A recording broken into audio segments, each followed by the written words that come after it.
Déjame buscar la definición de economía. A ver, me lleva a esta página. Ah, pero mira, es un blog de hack. Ah, no sabía que tenía hasta su blog, caray.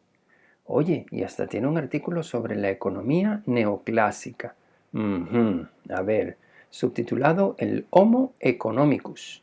¿Qué dirá acá? A ver, todo planteamiento metodológico dentro de las ciencias sociales, y la economía es una ciencia social, parte de una definición del hombre, que es su objeto de estudio. Es lo que se denomina una concepción antropológica.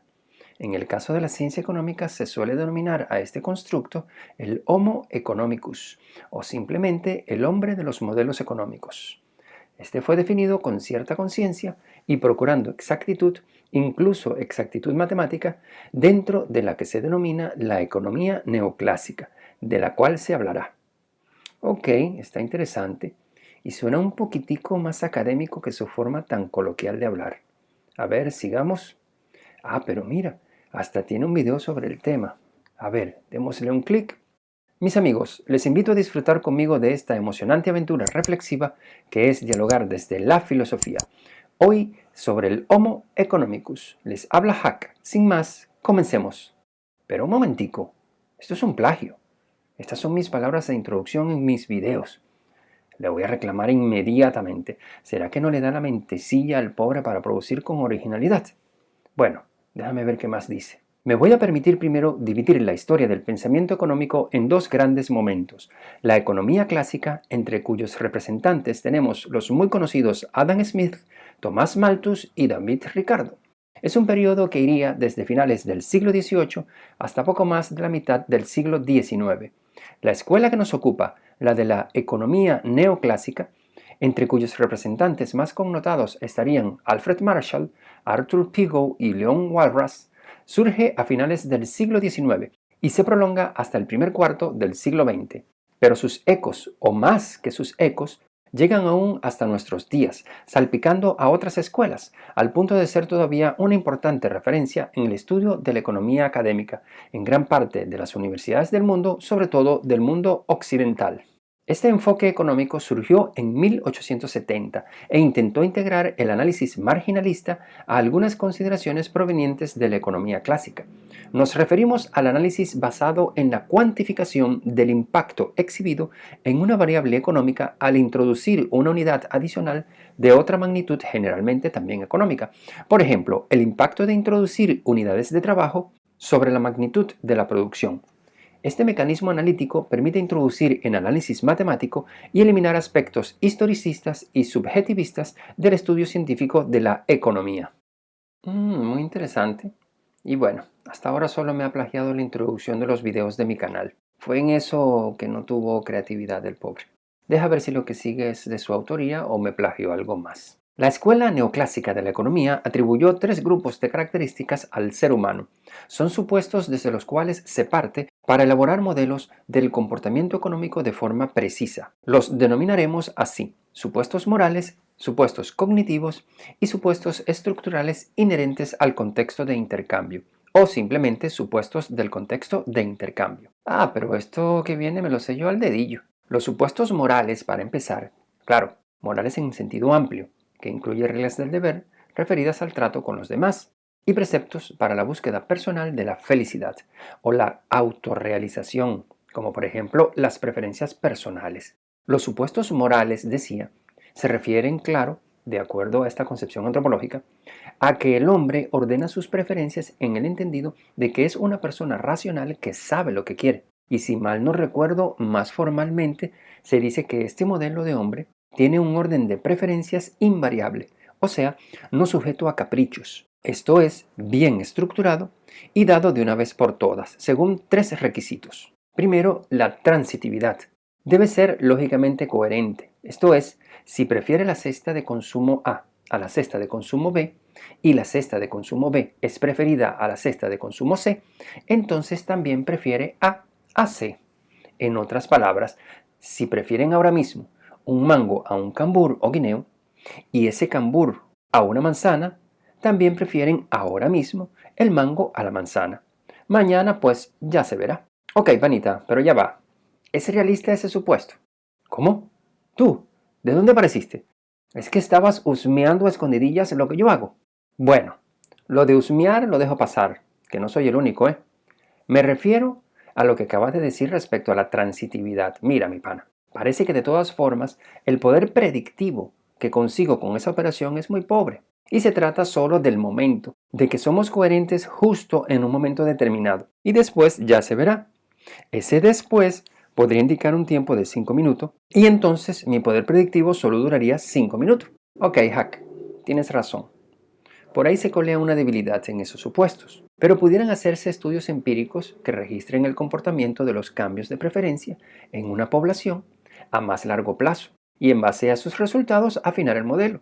Bueno, ok, pero déjame seguir, que me lo sé mejor que tú en tu video y quizás después hablemos más al respecto. Segundo, la completitud. Los agentes deben ser capaces de comparar sus preferencias y ordenar los conjuntos posibles de elección. Lo que se quiere decir con esto es que, dados dos o más bienes entre los cuales hay que elegir, el agente debe ser capaz de determinar su preferencia. Esto es, decidir cuál elegir, y no pasarle como al burro de Buridán, que por no saber ordenar sus preferencias no supo qué elegir entre dos suculentas comidas en un momento determinado y el pobre murió de hambre. Bueno, pobre asno. Aunque JL, ¿estás seguro que nosotros somos superiores? ¿No te parece que para ordenar preferencias tengo que tener una abundante experiencia y haber comparado todos los objetos de mis preferencias? Pero esto es obviamente imposible. A ver, ¿por qué? Panita, es que no solo porque los objetos sobre los cuales debo elegir son muchísimos, es que incluso JL pueden resultar desconocidos para mí de cara al futuro. Y poder desde ya decidir un orden que influya para siempre en mi futuro, pues caramba, suena si no absurdo, por lo menos a soberana imprudencia. Ajá, a menos que uno sea lo suficientemente irracional como para olvidar para siempre el problema. Es más, pana, aun suponiendo que es posible tal orden racional de todas las preferencias, tanto las efectivamente experimentadas como las desconocidas aún por mí, este ordenamiento podría llevar tiempo, tanto JL que algo de semejanza podríamos tener con la pobre mascotica de Buridan. Bueno, déjame decirte que todas las características que estoy exponiendo no son absolutas. Podrían tener fallas, ciertamente, pero no caeré en una tentación de exponerte una defensa de las mismas ahora mismo, cosa que podría hacer en otra ocasión. Solo continúo lo que supuestamente tú sabes y expones en tu video, una caracterización del Homo economicus, y me atendré a eso. Sigo con la tercera característica, la insaciabilidad. Esto quiere significar que siempre se querrá más de un bien. O sea, mientras más de ese bien, pues mejor. Sin embargo, se da acá, y esto lo adelanto antes que me cortes, Hack, se da lo que los economistas denominan un decrecimiento marginal de la satisfacción. O sea, no es lo mismo el placer que nos ocasiona consumir el primer bocado de comida cuando tenemos hambre que consumir los últimos cuando ya estamos saciados. ¿Satisfecho con la crítica a este supuesto, Hack? Ok, muy bien. Así por lo menos te muestras menos dogmático, mi panita JL. Pero te voy a ayudar con las expectativas que ahora estás creando. O sea, ahora me dejas pensando, Alter, en un argumento en defensa del susodicho hombrecito de la economía. ¿No te parece? Porque sentido tiene y mucho eso de que somos insaciables. Bueno, ¿quién te entiende? Ya va, escucha la réplica. ¿No será que los seres humanos respondemos a ciclos? Si bien decrecen mis ganas de seguir degustando la comida que tengo enfrente, la verdad es que en unas horas volveremos a tener hambre y querremos de nuevo. Es más, te lo pongo así, nada es seguro en la vida, y justo por eso, mientras más, pues mejor, y más todavía. Puedo seguir adquiriendo el bien que más probablemente seguiré deseando cada vez en mayor cantidad, el dinero. O quizás mejor, la riqueza abstracta y universal, aunque muy real, que es el dinero, mi panita JL. Sí, así es. No es un presupuesto alocado, pero como explicas, hay que matizarlo. Y gracias por hacerlo. Pero entonces sigo con el presupuesto de que el hombre es maximizador de sus preferencias. Esto hasta cierto punto se puede deducir de lo anterior, pues si prefiere siempre más, de entre todas las alternativas que se le presentan en un momento determinado, elegirá la que le dé la mayor satisfacción. Ok. Pero ¿qué vas a decir al respecto? Este presupuesto parece más fuerte de rebatir, porque ¿acaso no siempre queremos tener lo mejor en cada momento? El máximo de beneficios. A ver, tienes razón, pero del querer a ser maximizadores reales hay un trecho. Este sí que parece un presupuesto irrealista. Pero me permito recordarte que se trata del Homo economicus, o sea, del comportamiento del hombre dentro del ámbito de la economía. Y allí somos muy calculadores, ¿no te parece? ¿O no? Bueno, lo podemos discutir. Ok, ya va. Déjame seguir desarrollando el tema. Otra característica de nuestro Homo economicus es que, en principio, todos los bienes que prefiere los considera intercambiables, o sea, comercializables. O sea, no hay bienes sagrados dignos de conservar. Otra característica, y dices en principio porque eventualmente se podría considerar que algunos de sus bienes no son intercambiables, pero esta concepción no quiere decir que sea así per se. Simplemente pudiera cambiar de opinión y por eso no perdería su carácter de comercializables. ¿Verdad, JL? Ah, y disculpa la interrupción. Era para que tu discurso fuera aún más explicativo y coherente, mi panita. Prosigo. Nuestro agente es también egoísta. O sea, su satisfacción la encuentra con la posesión de sus bienes, no con que otros disfruten de bienes. Claro que en un sentido muy general de bienes, el que otros disfruten de sus bienes y que además eso me plazca, es un bien para mí, pues el placer que adquiero con esa satisfacción puede ser considerado un bien. Pero incluso así, de lo que se trata acá es que nos complace a nosotros, no a los demás. Que esto último ocurra, que los demás disfruten de sus bienes, es puramente casual e instrumental. Y en el fondo no nos interesa. Lo que nos interesa es nuestra propia satisfacción o placer y solo por eso hay interés en el disfrute ajeno. Ok, muy bien, JL. Replicable, pero te lo paso. Hasta acá los supuestos morales. Vamos con los supuestos cognitivos a los que te referiste en tu video. El Homo economicus no tiene limitaciones cognitivas. Esto significa que, primero, puede percibir sin costo alguno todas las alternativas que le están abiertas. En otras palabras, tiene la capacidad de percibir, de saber y además de forma correcta cuáles son las diferentes alternativas que les ofrecen sus circunstancias de vida. Y esto, por si ya fuera poco, sin incurrir en costos, como esfuerzos y recursos, y en resumen dinero, con la búsqueda de información a este respecto. Esto, la verdad, es un supuesto muy exigente. Ciertamente, JL. Por otro lado, estima sin error con cuál de las alternativas posibles le cabe esperar mayor satisfacción. Este segundo supuesto cognitivo es, a diferencia del anterior, más puramente cognitivo, pues de lo que se trata es de que se conoce bien, sabe lo que quiere, sabe qué es lo que le da mayor satisfacción. Pero mi panita, este último presupuesto tiene sentido, porque es obviamente claro para cada quien que no sabe a ciencia cierta eso. Y es sencillo el porqué, JL.